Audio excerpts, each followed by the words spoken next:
Sanibona nonke egameni lenkosi yethu Jesu Kristu waseNazaretha. This is Bishop Okuncelisa from Power of Praise International Church Kwandengezi.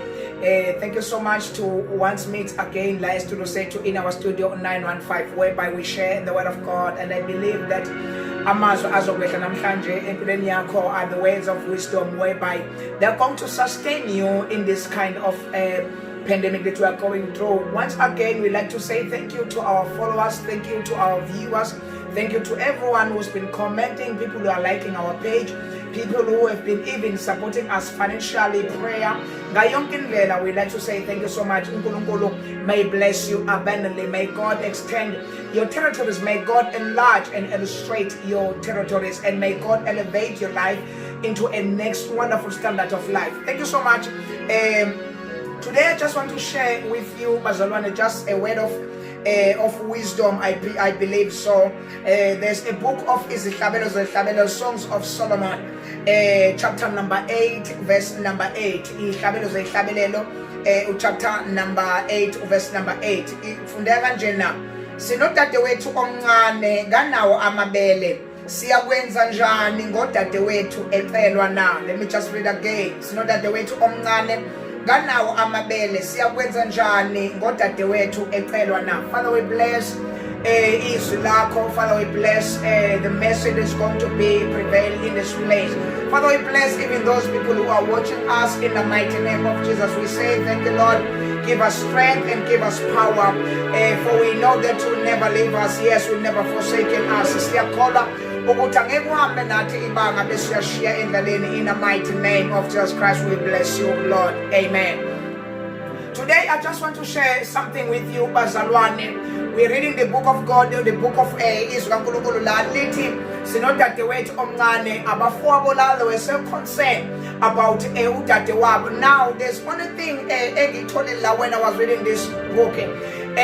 We find ukuthi lo wesifazane actually igender yakhe ngosifazane, and igender wesifazane ayidetermine mhlawumbe sometimes indlela esigqoka ngayo, but igender ideterminwa ama-body parts asempilweni yethu. Now there's only this thing that is here abafowabo babekhathazeka ngawo. Lithi iBhayibheli wayekade ezohambe eyogana, but now they were concerned about amabele. They were never concerned about a private part. They were never concerned about ubabhizi kwakhe. They were never concerned, and bangazange bese becabanga ukuthi akekho even nokuba ready ukuthi abe umakoti. But iproblem yayisukuthi udadewethu kanawo amabele, ngamanye amazwi she didn't have my breast. Now the Bible says here, they were concerned about ukuthi akanawo amabele. The only thing that was actually eyibaphethe kabi ukuthi uzakuncelisa kanjani. Yes, wayenayo into yokuzala umntwana.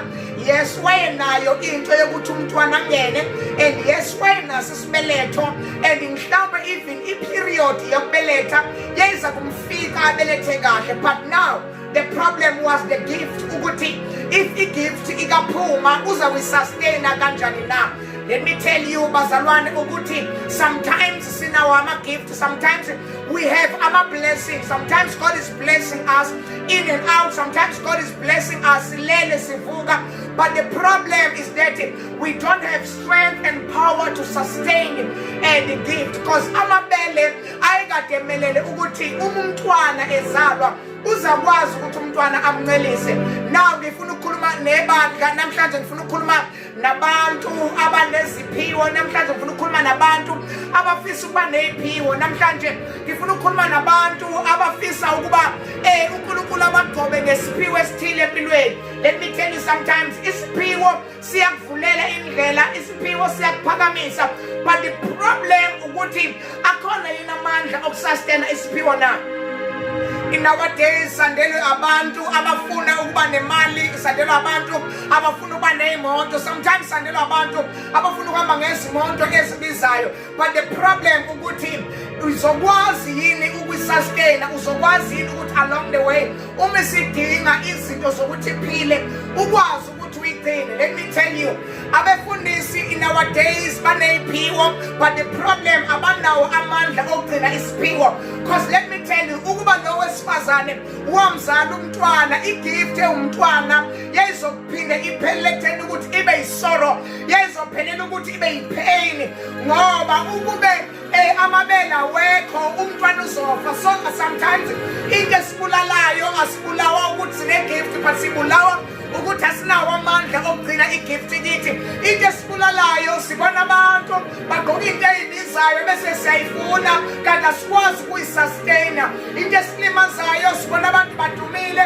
bafuna udumo and nathi silifune silithole udumo but iproblem asikwazi ukusustaina udumo nokusustaina i-level nokusustaina i-elevation esinikezwa uNkulunkulu. Ngizothi kuwe namhlanje, it is good to be bold, it is good to be rich, it is good to be gifted, it is good to have everything that you want, but the problem is that the risk ungabi nayo into yokusustaina i-gift phezulu kwakho, ngoba i-gift ibalimazile abantu, ngoba ukuphakama kubalimazile abantu, ngoba ukuceba kubalimazile abantu. Kunezinto ezikulimazile empilweni yakho and akahle kahle isiphiwo sithemba sifika kuwe wangaba nawo amandla okusustaina. Once again, ngizothi kithi namhlanje amabele aphethe ubisi lithi iBhayibheli molifunda kahle kwakhona inkomo ezayisuka eBheshemeshe zihambise umphongolo kaNkulunkulu. Now the Bible says zayikhala namankonyane ekhala. You know the reason ayikhala ukuthi babekhaliswa ukuthi iza kufa lento esishiya ngemuva ngoba into yokusustaina sihamba nayo. In other words, ubisi liyadingakala ukuthi endleleni sikwazi ukusustaina iy'phiwo ezinazo. It is good once again ukuduma, it is good ukushumela kahle, it is good ukubeka abantu izandla, it is good ukuphulukisa abantu, but i-gift yakho uyisustaina ngani na? Today is what in this time esibhekene naso. Let's pray ukuthi sinjengebandla sibe namabele. Let us pray ukuthi njengabefundi sibe nawo amabele. Sometimes kuhle ukuzala abantu kodwa i-problem is to keep them in God. Sometimes kuhle ukuthi abantu bablesse but it's to keep them in the blessing. Sometimes kuhle abantu ukuthi bacebise but it's to keep them in the blessing. Today as uBishop Vuselomthelezi ngizothi kithi let's pray as the church of God ukuthi sibe nawo amabele okuphilisa noma okukhulisa isipho sikaNkulunkulu esibekwe kuthini. Once again, udade wethu omncane kanawo amabele, siyakwenza njani ngodade wethu ecelwa na? Now let's pray njengebandla ukuthi sibe nawo amabele in this time of pandemic, in this time of lockdown. Into zakusustaina ukuthi sinawo amabele kamoya, sinazo into zokugcina isipho sikaNkulunkulu esiphakathi kwethu. uNkulunkulu akubusise, uNkulunkulu akubuse ngayo into oyifunayo. Once again, God bless you. God bless South Africa in the mighty name of Jesus. Amen.